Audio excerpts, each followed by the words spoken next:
Hello student, स्वागत है आपका आईसीटी वर्चुअल क्लासेस में। मैं हूं कविता, आपकी साइंस टीचर।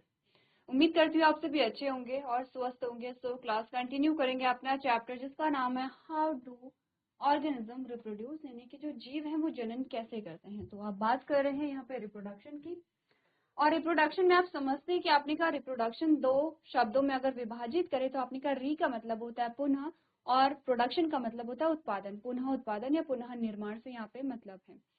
अभी तक हमने चैप्टर के का जो मैक्सिमम पोर्शन है उसे हमने देख लिया। जो इंट्रोडक्शन का मैक्सिमम पोर्शन होता है, इट मीन्स कि आप समझते हैं कि रिप्रोडक्शन क्या होता है, रिप्रोडक्शन कितने प्रकार का होता है, ठीक है, क्या डिफरेंस है यहाँ पर लैंगिक और अलैंगिक जनन में। अलैंगिक जनन में आपने पढ़ लिया है फिजन को।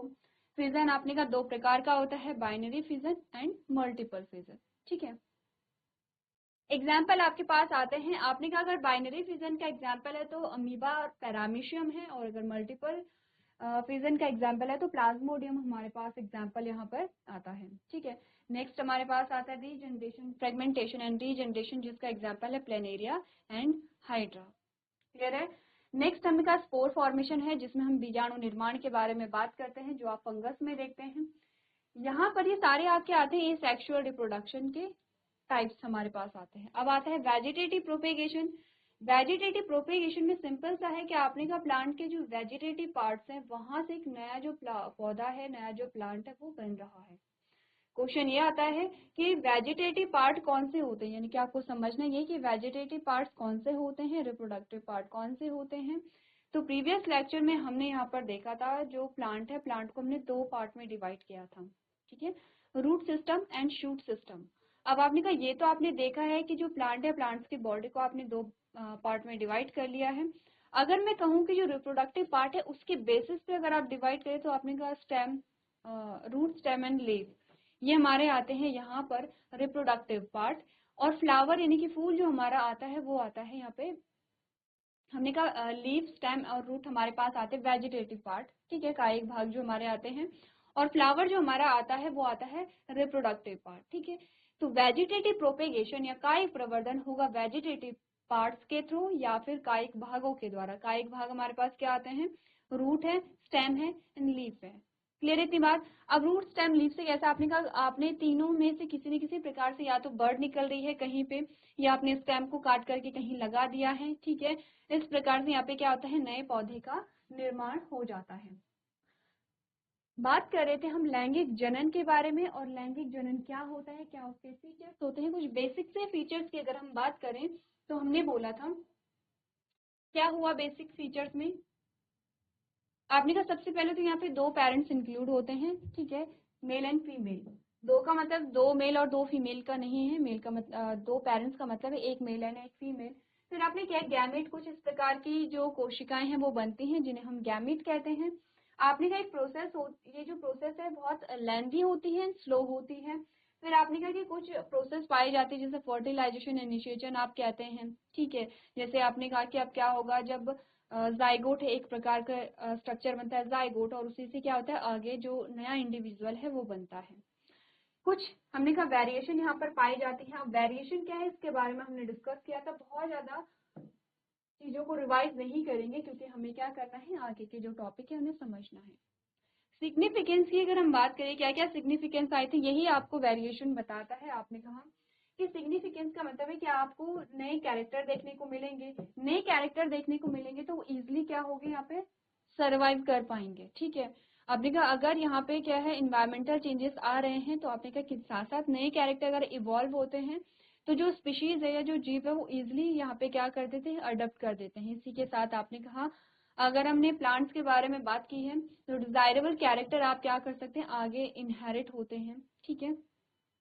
ये आपने काफी सारी वेरिएशंस या फिर काफी सारे इनके सिग्निफिकेंस पढ़े थे। जैसे कि अगर हम देखें, आपने कहा sexual reproduction involves DNA as well as circular cellular apparatus of two different organisms which promote a diversity of characteristics in the offspring। आपने कहा विविधता देखने को मिलती है, पहली चीज। Since gametes are divided from a two different organism, it result in a new combination of genes which increase the chances of genetic variation। आपने कहा कि यहाँ पे क्या आती है, जेनेटिक वेरिएशन आती है, आनुवांशिक रूप से विभिन्नताएं आती हैं। Sexual reproduction result in origin of new individual, क्योंकि यहाँ पे वेरिएशन अगर आती रहेंगे तो आपने कहा कि क्या होता है, एक्यूमुलेशन ऑफ वेरिएशन होता है, यानी कि विभिन्नताओं का संचय होगा और एक नए इंडिविजुअल यहाँ पे बन सकते हैं। Sexual reproduction involve division in the sex organ that reduce the DNA matter to half so that the zygote formed after fusion has the same amount of DNA as the parents. It maintains DNA in species. आपने कहा क्योंकि नए individual में से जो source of DNA है वो अलग अलग है, तो आपने कहा कि यहाँ पर क्या है, आपको नए कैरेक्टर मिलेंगे। अब देखिए दोनों पॉसिबिलिटी होंगी, दोनों अगर सोर्स हैं तो आपने कहा दोनों सोर्स से आपको अच्छी ट्रेड भी मिलेंगे, तो हो सकता है कुछ बुरे ट्रेड भी मिले। अब आपने एक चैप्टर पढ़ा है जिसमें आपने बात की थी यहाँ पर जेनेटिक्स की, थोड़ा सा बात करते हैं जेनेटिक्स के बारे में, ठीक है। हमने जेनेटिक्स में क्या बोला था, अगर हम कहें सबसे पहले तो जेनेटिक मटेरियल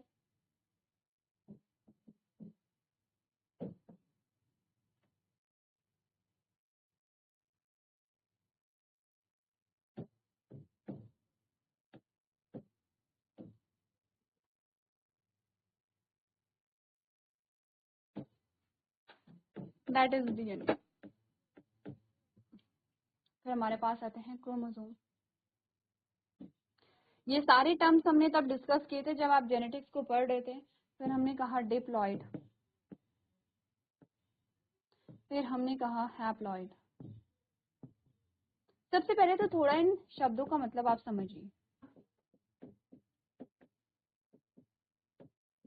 और हैप्लॉइड का मतलब होता है गुणसूत्रों की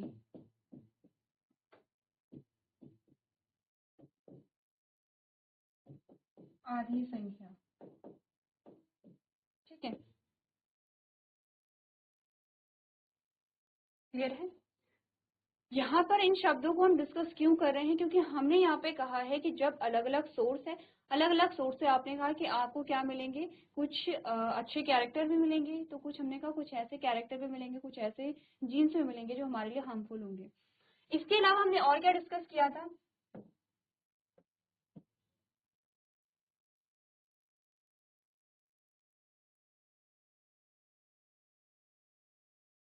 इसके अलावा हमने डिस्कस किया था जब यहाँ पर क्या होता है, गैमीट बनते हैं। गैमीट हमेशा कैसे होते हैं, हैप्लॉइड, ठीक है, हैप्लॉइड मेल गैमीट और हैप्लॉइड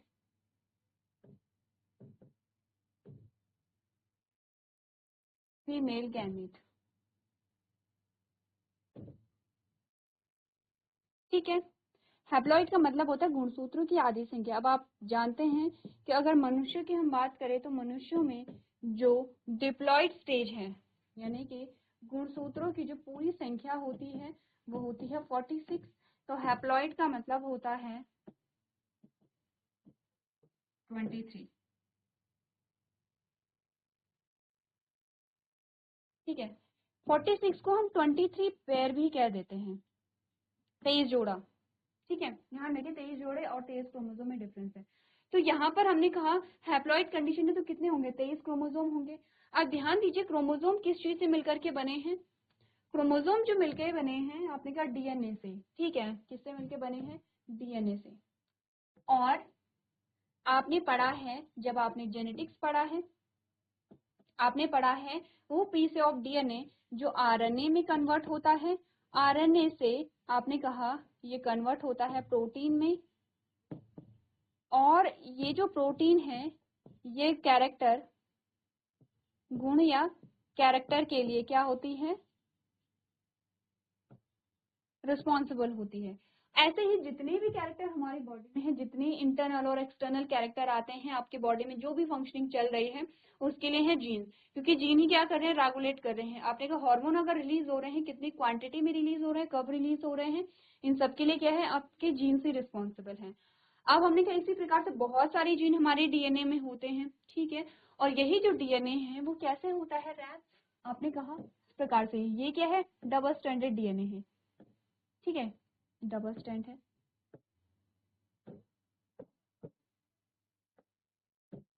आपने कहा यहाँ पे ये डबल स्ट्रैंड डीएनए है और इस प्रकार से ये अरेंज हो जाते हैं इस प्रकार के स्ट्रक्चर में, जिसे हम क्या कह रहे हैं, क्रोमोसोम। तो इस डीएनए में बहुत सारे जीन होंगे। फॉर एग्जांपल ये हमने क्या बोला, जीन है, ऐसे हम क्या बताते हैं, हिस्टोन प्रोटीन को डिनोट करते हैं। हमने कहा बहुत सारे जीन है, बहुत सारे जीन में कुछ ऐसे जीन भी होंगे कि जो कैसे होंगे, आपने कहा कि जैसे कुछ जीन में म्यूटेशन हो जाती है, कुछ जीन में एबनॉर्मेलिटीज आ जाती हैं, तो वो क्या होते हैं, किसी भी बीमारी के लिए क्या होते हैं, उत्तरदायी होते हैं। जैसे कि आपने एक एग्जाम्पल पढ़ा था, हीमोफीलिया। हीमोफीलिया जो है उसे आप कैसे डिनोट करते थे, कुछ इस प्रकार से, ठीक है। एक फीमेल को हीमोफीलिया है, आप इस प्रकार से डिनोट करते थे। ये एक्स एक्चुअली में क्या है, क्रोमोसोम को डिनोट करते हैं। जो क्रोमोसोम हैं उन्हें डिनोट किया जाता है, ये है क्रोमोसोम हमारे, ठीक है। इसका मतलब क्या हुआ, ये जो क्रोमोसोम है, आपने कहा कि जब आपने मेंडेलियन डिसऑर्डर के बारे में बात की थी तो हमने कहा था कि यहाँ पे कुछ दो प्रकार के हमने क्रोमोसोम पढ़े थे, ऑटोसोमल एंड सेक्स क्रोमोसोम। तो जो 22 जोड़ी होते हैं, ठीक है, जो 22 पेयर होता है वो तो ऑटोसोमल होता है, और जो एक पेयर है जिसे हम क्या कहते हैं, सेक्स क्रोमोसोम कहते हैं। ये हमारा क्या है, यहाँ पे सेक्स क्रोमोसोम है, जिसपे आपने कहा हीमोफीलिया के लिए जो उत्तरदायी जो जीन है वो रिस्पॉन्सिबल है।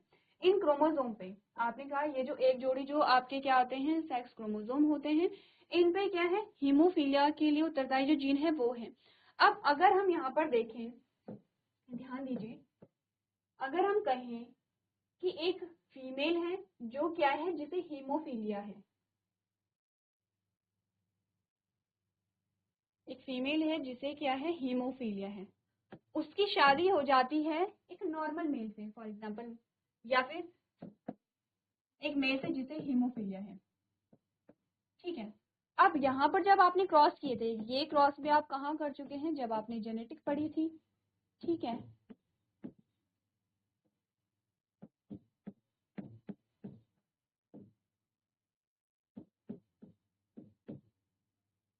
आपने कहा मदर को भी हीमोफीलिया है, फादर को भी हीमोफीलिया है। अब इसका क्या रीजन है कि हमने कहा सिर्फ फादर में अगर हम देखें कि सिर्फ एक्स क्रोमोसोम पे ही हीमोफीलिया, क्योंकि हमने कहा ये एक्स लिंक्ड डिसऑर्डर है, यानी कि ऐसे जीन या फिर ऐसी बीमारियां जिसके जीन सिर्फ एक्स क्रोमोसोम पे ही होंगे, वाई पे नहीं होंगे। आप देख रहे हैं कि यहाँ पर अगर हम डॉटर को देख रहे हैं, ये भी हीमोफीलिया से ग्रसित है। आपने कहा अगर हम यहाँ पे सन देख रहे हैं तो वो भी हीमोफीलिया से ग्रसित है। आपने कहा ऐसा नहीं है कि सिर्फ अच्छे ही कैरेक्टर पास हो रहे हैं, यहाँ पर आप देख रहे हैं कि जो डिजीज के जो यहाँ पे क्या है जीन है वो भी पास हो रहे हैं, दोनों चीजें हो सकती हैं। तो इसीलिए आपने लिमिटेशन भी पढ़ी थी, ठीक है, इसीलिए आपके पास नेक्स्ट जो टॉपिक आया था वो लिमिटेशन आया था। आपने कहा दोनों चीजें हैं, यहाँ पर जब अलग अलग सोर्स होते हैं डीएनए के, तो जो बेनिफिशियल जो कैरेक्टर है वो भी पास ऑन होते हैं और जो हार्मफुल कैरेक्टर है वो भी पास होते हैं। तो लिमिटेशन में हमने क्या बोला, sexual reproduction involve the process of combining DNA from different organism which may bring some undesirable features also. कि यहाँ पर क्या होगा कि जब अलग अलग सोर्स से क्या आया है, डीएनए आया है, तो उसमें हमने कहा कि अच्छे बेनिफिशियल कैरेक्टर तो मिलेंगे कुछ, लेकिन कुछ ऐसे भी कैरेक्टर होंगे जो हमारे लिए हार्मफुल है या अनडिजायरेबल है, जैसे आपने हीमोफीलिया का जो जीन था वो देखा। अब यहाँ पर ऐसा नहीं कि हर बार ऐसा ही होगा, हमने कहा डिपेंड करता है कि जो फीमेल है वो इस कंडीशन में है या फीमेल इस कंडीशन में है, मेल नॉर्मल है या मेल को हीमोफीलिया है। तो अगर यहाँ पर हमने कहा ये कंडीशन मिलती है, तो ऐसा नहीं है कि सबको हीमोफीलिया, आपने कहा जो ऐसा होता है कि जब दोनों एक्स क्रोमोसोम पर हीमोफीलिया है तो आपने कहा तब हीमोफीलिया के लक्षण आपको मिलते हैं। मेल में अगर एक भी एक्स क्रोमोसोम पे है, क्योंकि एक्स क्रोमोसोम पे ही होगा, तो मेल में आपने कहा अगर एक्स क्रोमोसोम पे हीमोफीलिया का जीन है तो मेल में क्या होगा, हीमोफीलिया के लक्षण दिखाई देंगे। लेकिन नॉर्मल कब होगा, इसी कंडीशन में। अगर फीमेल की बात करें तो फीमेल इस कंडीशन में कैसे दिखाई देगी, नॉर्मल दिखाई देगी, जीन है लेकिन यहाँ पे आपको लक्षण नहीं दिखाई दे रहे हैं, सिर्फ कैरियर के रूप में यहाँ पर है। अगर ये कंडीशन है तभी आप क्या देखेंगे, यहाँ पे हीमोफीलिया के कैरेक्टर देखेंगे। तो यहाँ पर ये जो डिजीज होती हैं, अब आप देख रहे हैं ये जो डिजीज है डोमिनेंट है या रिसेसिव टाइप की है।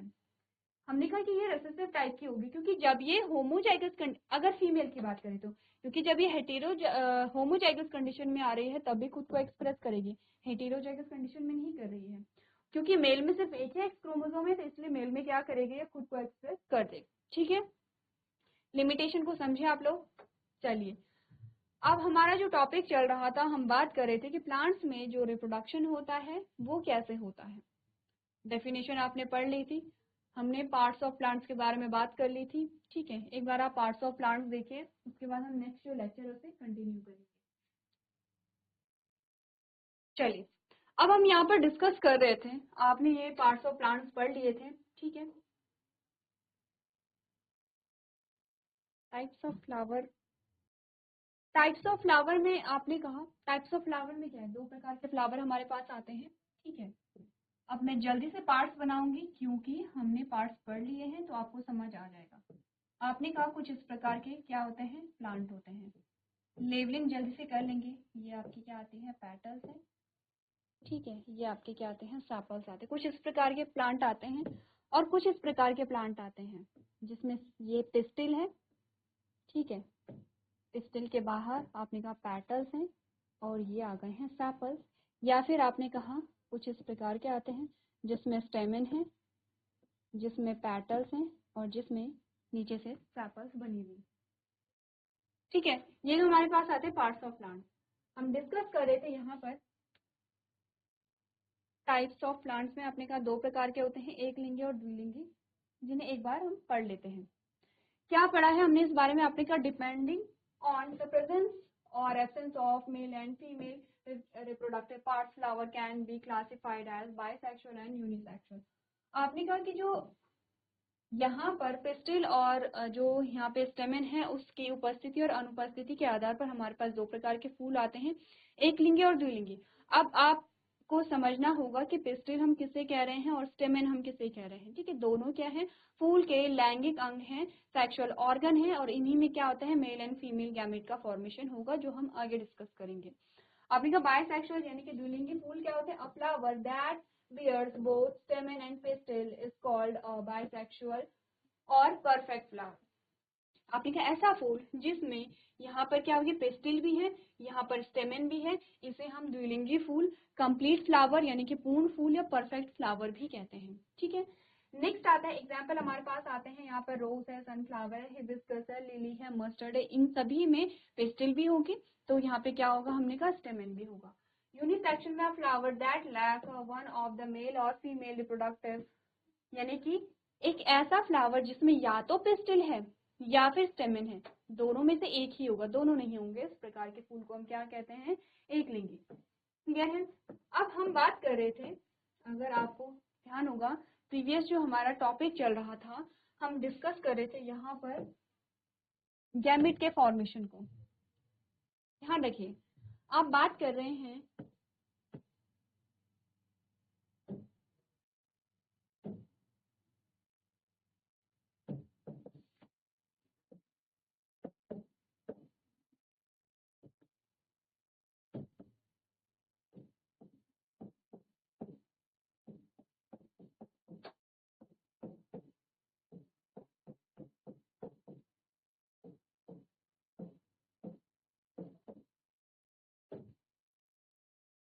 यहाँ पर पौधों में लैंगिक जनन में सबसे पहले हमने डिस्कस किया यहाँ पर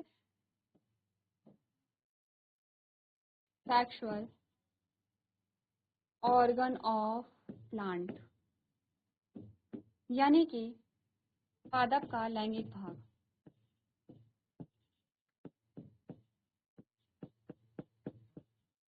इसमें आपने बात की यहाँ पर फ्लावर के बारे में, फूल के बारे में। फ्लावर के बारे में आपने कहा पार्ट्स ऑफ फ्लावर, यानी कि फूलों के बारे में हमने डिस्कस किया। हमें आगे क्या पढ़ना है ये समझिए, हमें आगे पढ़ना है यहाँ पर पार्ट्स ऑफ फ्लावर में आपने कहा दो पार्ट्स होंगे, कौन कौन से होंगे, पिस्टिल है,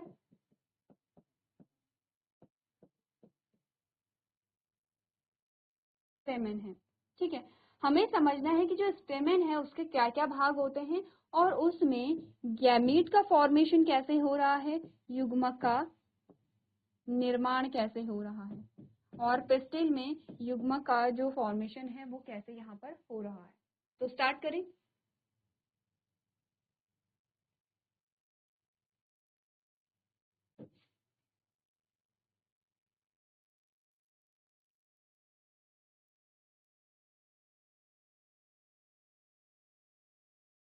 सबसे पहले आपको समझना ये है कि टॉपिक क्या चल रहा है और हम क्या पढ़ेंगे यहाँ पे। चलिए स्टार्ट करते हैं, देखते हैं स्टेमेन।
चलिए, ये हमारे पास आता है स्टेमेन। स्टेमेन में हमने कहा, इस भाग को हमने क्या बोला था, एंथर कहा था, और इसे हमने कहा था फिलामेंट। ठीक है, ये हमने कहा था जो एंथर है, एंथर में कुछ हमें सेल्स मिल रही थी, एंथर में हमने कुछ सेल्स इस प्रकार से देखी थी।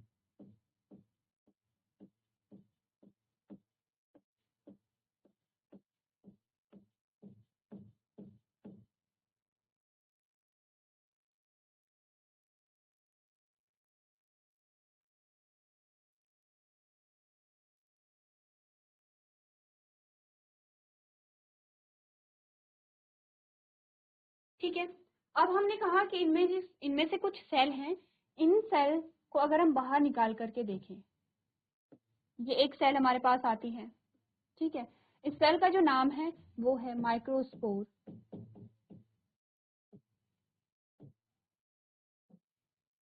Mother cell.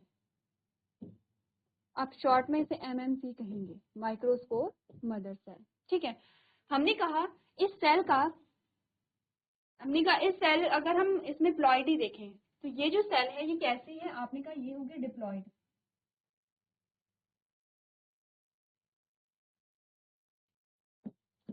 ये है डिप्लॉइड। ध्यान रखिए, डिप्लॉइड को मैं 2N से डिनोट करूंगी अब के बाद, अब से। और आपको भी ध्यान रखना है कि 2N का मतलब होगा डिप्लॉइड। अगर मैंने N लिखा है इट मीन्स कि यहाँ पे क्या है, हैप्लॉइड, हाफ है। ठीक है, N क्या है, हाफ है, एंड 2N क्या है, फुल होगा। मैंने कहा माइक्रोस्पोर मदर सेल्स जो है वो है डिप्लॉइड। यहाँ पर माइक्रो, और ध्यान रखिए, जो चीज आप एक मदर स्पोर मदर सेल में पढ़ रहे हैं वो चीज हर माइक्रोस्पोर मदर सेल में हो रही है। यहाँ पर आपके पास बहुत सारी क्या है, माइक्रोस्पोर मदर सेल आए हैं। अब हमने कहा इन माइक्रोस्पोर मदर सेल में क्या हुआ, मियोसिस हुई, मियोसिस फर्स्ट हुई। मियोसिस फर्स्ट हुई तो आपने कहा 2 स्पोर बने। मियोसिस सेकेंड हुई तो आपने कहा क्या बने हैं, 4 स्पोर बने हैं। और ध्यान दीजिए, जब भी मियोसिस होती है तो, और इसके बाहर क्या है, कवरिंग है। इस प्रकार से ये अलग अलग नहीं है, इनके अंदर क्या है, कवरिंग है। हमने कहा जब भी मियोसिस होती है तो यहाँ पर क्या होता है, जो फुल नंबर ऑफ क्रोमोसोम है वो डिवाइड हो जाते हैं, हाफ हो जाते हैं। जैसे यहाँ पर मियोसिस हुई, जो आप कह सकते हैं कि मियोसिस फर्स्ट और सेकंड का मतलब है कि यहाँ पे हाफ मियोसिस हुई, यहाँ पे फुल मियोसिस हो गई है। हम डायरेक्टली से ऐसे भी दिखा सकते हैं, अगर मैं यहाँ पे क्या करूँ,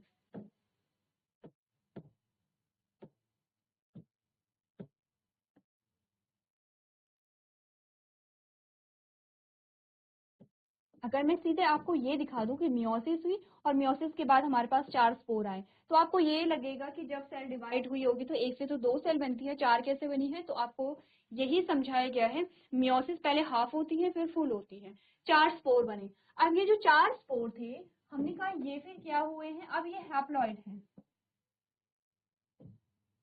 और हैप्लॉइड को हम डिनोट करते हैं N से। ठीक है, हैप्लॉइड को हमने क्या किया है, N से डिनोट किया है। अब क्या हुआ, यहाँ पे हमने कहा 4 स्पोर बने हैं। अब हमने एक और चीज ध्यान दी थी, हमने कहा कि डिप्लॉइड से, डिप्लॉइड को हम क्या कहते हैं यहाँ पर, जैसे कि हैप्लॉइड और डिप्लॉइड है। ठीक है, स्पोरोफाइट एंड गैमेटोफाइट 2 हमारे पास आते हैं। तो यहाँ पे जो डिप्लॉयड होता है उससे हमेशा क्या बनते हैं, स्पोर बनते हैं। जैसे कि यहाँ पर अगर हम देखें, ये मैं ऊपर लिख लेती हूँ ताकि हमारे पास इनफ स्पेस आ जाए। शॉर्ट में है, ये क्या है हमारे पास, माइक्रोस्पोर मदर सेल है जो कि 2n है। ठीक है, सेम है, उस बात का मतलब सेम है जो हमने यहाँ पे लिखा था। यहाँ से मैं एंथर और फिलामेंट को भी रिमूव कर रही हूँ क्योंकि अब आप इतना समझते हैं, पार्ट्स को आप लोग समझते हैं। हैप्लॉइड को मैं सिर्फ n लिख रही हूँ। ठीक है, n का मतलब आपको समझना है। मैंने आपको पहले ही कहा है जब हम 2n लिखेंगे तो इट मीन्स डिप्लॉयड है, और अगर हम n लिखेंगे तो हम क्या लिखेंगे, हैप्लॉइड है। मैंने कहा ये कैसा था, डिप्लॉयड था, और आपने कहा डिप्लॉयड होता है यहाँ पर स्पोरोफाइट। ठीक है, यहाँ पर स्पोरोफाइट का क्या मतलब है कि इससे क्या बनेगा, डिप्लॉयड से स्पोर बनते हैं। तो ये क्या बने हमारे पास, ये है स्पोर, ये हमारे पास क्या आए हैं, स्पोर आए हैं। अब जो स्पोर कहते हैं हैप्लॉइड, हमने कहा जो हैप्लॉइड होते हैं उनसे हमेशा बनते हैं गैमेट। ध्यान रखिए क्योंकि हम पढ़ ही रहे हैं, हमने कहा था ये जो एंथर वाला पोर्शन है यहीं पे क्या होता है, मेल गैमेट का फॉर्मेशन होता है, यही हमने पढ़ा था। ठीक है, हमने कहा कि जो एंथर वाला पोर्शन है वहीं पे क्या होगा, मेल गैमेट का फॉर्मेशन होगा। तो हमने कहा स्पोर बने और हैप्लॉइड से हमेशा क्या होता है, गैमेट का फॉर्मेशन होता है। तो ये जो सीक्वेंस है ये आपके आगे भी काम आएगा, मैं यहाँ पे लिख रही हूँ। आपने कहा अगर डिप्लॉयड है इससे बनेगा स्पोर। ठीक है, और अगर हैप्लॉइड है तो इससे बनता है गैमेट। इसीलिए डिप्लॉयड को हम कहते हैं स्पोरोफाइट और हैप्लॉइड को हम कहते हैं गैमीटोफाइट। अब ध्यान रखिए, अगर मैं आपसे पूछूं कि जो यहाँ पर जो एंथर है, एंथर क्या होगा, गैमीटोफाइट होगा या स्पोरोफाइट होगा, एक बार सोचिए। क्योंकि हमने कहा एंथर तो क्या है, पूरा 2n है। ठीक है, तभी तो एंथर के अंदर जो सेल्स है वो 2n है। तो हमने कहा क्योंकि एंथर 2n है तो एंथर क्या होगा, गैमीटो, एंथर क्या होगा, स्पोरोफाइट होगा क्योंकि डिप्लॉयड है। अब मैंने कहा स्पोर बन गए हैं तो ये स्पोर क्या होंगे, आपने कहा ये होंगे यहाँ पर गैमीटोफाइट। स्पोर क्या होंगे, गैमीटोफाइट होंगे। इट मीन्स की गैमेट का फॉर्मेशन होगा। अब हमने क्या किया है, हमने इन 4 स्पोर में से, अब यहाँ पे क्या होगा, ये 4 स्पोर अलग अलग हो जाएंगे, इसके बाहर की जो कवरिंग है वो रिमूव हो जाएंगे और ये क्या होंगे, अब सेपरेटली यहाँ पे ग्रो करने लगेंगे। अब हमें क्या करना है, एक स्पोर को लेना है। जो प्रोसेस इस एक स्पोर में हम पढ़ेंगे वही 3 स्पोर में हो रही है। जो प्रोसेस आप एक माइक्रोस्पोर मदर सेल में पढ़ रहे हैं वही सारे माइक्रोस्पोर मदर सेल में हो रही है। यहाँ पर ये जो स्पोर है इसमें होती है माइटोसिस। ठीक है, ध्यान देखिए, मियोसिस यहाँ पे हुई थी, यहाँ पे माइटोसिस है। मियोसिस में क्या होता है, यहाँ पे मियोसिस होती है डिप्लॉइड में, और डिप्लॉइड क्या हो जाता है, हैप्लॉइड में कन्वर्ट हो जाता है। माइटोसिस होती है हैप्लॉइड में, और यहाँ पे जो क्रोमोसोम का नंबर है वो अब हाफ नहीं होगा, सेम रहेगा, रिमेन होगा। तो इसीलिए आपसे कहा जाता है कि अगर हम मियोसिस की बात करें तो नंबर ऑफ सेल तो इंक्रीज होते हैं लेकिन नंबर ऑफ क्रोमोसोम डिक्रीज होते हैं। और अगर हम बात करें माइटोसिस की तो आपने का नंबर ऑफ जो सेल है वो इंक्रीज होते हैं, नंबर ऑफ क्रोमोसोम रिमेन होते हैं, सेम होते हैं, उनमें कोई किसी भी प्रकार से बढ़ोतरी या कमी नहीं आएगी। जब यहाँ पे माइटोसिस हुई तो हमने कहा यहाँ पे क्या होगा, एक सेल से 2 सेल बने, एक सेल से 2 सेल बन गए इस प्रकार से, यानी कि इस सेल के अंदर ही एक सेल यहाँ पे तैर रही है इस प्रकार से। ठीक है यहाँ पे एक सेल है और उसी के अंदर दूसरी सेल तैर रही है। हमने कहा इन सेल को हम क्या कहते हैं, यहाँ पे ये तो है वेजिटेटिव सेल और ये है जनरेटिव सेल। क्या कहेंगे इसे, जो बड़ी सेल है वो है वेजिटेटिव सेल, जो छोटी सेल है वो होती है जनरेटिव सेल। क्लियर है इतना, यहाँ पे आप न्यूक्लियस बना लेंगे। ठीक है, इस सेल के बाहर कुछ कवरिंग्स भी बनती हैं। अब अगर इस सेल को थोड़ा सा और हम सही से बनाएं तो इस सेल के बाहर क्या बनती हैं, कुछ कवरिंग भी बनती हैं, एंटाइन और एक्साइन जिसे हम कहते हैं।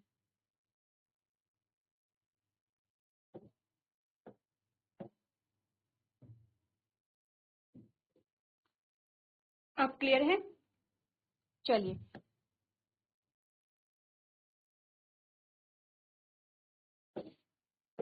और ये जो आपको ब्लू कलर में जो आपको लाइन दिख रही है, ये बीच बीच में टूटी हुई रहती है।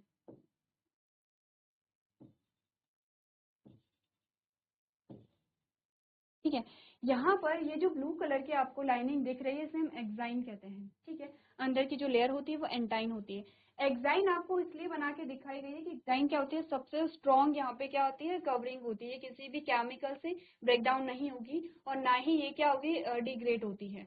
तो हमने कहा कि अंदर, क्योंकि इसी के अंदर क्या बनेगा, यहाँ पे मेल गैमेट का फॉर्मेशन होगा, तो ये मेल गैमेट बाहर कैसे निकलेगा, इसके बारे में हम डिस्कस करेंगे अपने नेक्स्ट लेक्चर में। अभी तक की प्रोसेस हमने क्या करनी है, आपने स्टेमेन देखना है, पार्ट्स ऑफ स्टेमेन देखने हैं, और आपको ये देखने कि स्टेमेन में अभी तक हमने क्या चीजें पढ़ी है, सिर्फ इतना कहा है कि माइक्रोस्पोर मदर सेल है। ठीक है, उसमें मियोसिस हुई तो 4 स्पोर बने हैं, 4 स्पोर में माइटोसिस हुई तो उसी सेल के अंदर आपने कहा 2 सेल बन गई है, यानी उस स्पोर के अंदर क्या हो गई है, दूसरी सेल बन गई है। और ये बाकी जो 3 हमारे स्पोर है उनमें भी सेम प्रोसेस यहाँ पर हो रही है। तो इस लेक्चर को हम अपने इस टॉपिक को हम अपने नेक्स्ट लेक्चर में कंटिन्यू करेंगे। आपको क्या करना है, रिवाइज करके लेके आना है। तो आज के सेशन में हम इतना ही करेंगे। अभी तक क्लास में बने रहने के लिए आपका धन्यवाद।